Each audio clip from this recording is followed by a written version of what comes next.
Shalom Ouvracha, les amis, bienvenue à tous sur la chaîne Lirvot Shabbat Kodesh. Première halakha, la lumière s'est éteinte par erreur durant Shabbat. Aurais-je le droit de prendre mon fils dans les bras, le rapprocher de l'interrupteur pour qu'il éteigne la lumière ou qu'il allume la lumière selon les besoins? La réponse est qu'il est permis. On parle d'un fils qui est âgé entre maximum 3-4 ans, selon la maturité, qui ne comprend pas ce que c'est un interdit, qui est là pour jouer avec un bouton, l'interrupteur. Alors on aura le droit de le rapprocher de l'interrupteur, d'attendre qu'il fasse ce que j'ai envie qu'il fasse, ça veut dire d'éteindre ou d'allumer la lumière selon le besoin, et ensuite de retirer. C'est une permission que l'on fait de manière exceptionnelle. On ne va pas chaque Shabbat le prendre dans les bras pour allumer telle chambre et éteindre telle chambre, etc., etc.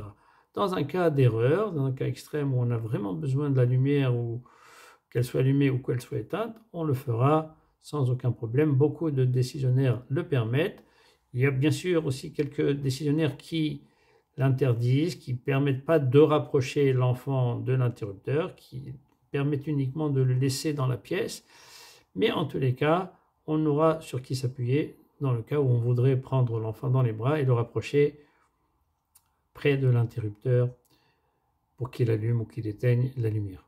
Deuxième halakha, une femme qui veut se rendre au mikvé le vendredi soir, mais elle va aller au mikvé en voiture. Est-ce que la balanite, la dame qui s'occupe de recevoir les dames, aura le droit de la tremper?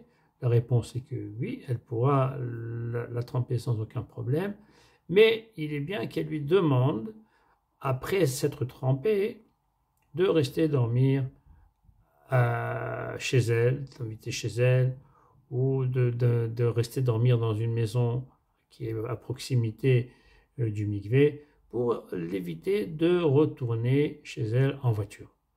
Elle pourra le faire, et si la personne accepte, c'est très bien. Si elle n'accepte pas, ce n'est plus de la responsabilité de la balanite si elle reprend la voiture pour rentrer chez elle. Voilà les amis, je vous souhaite à tous un Shabbat Shalom ou Mevorach.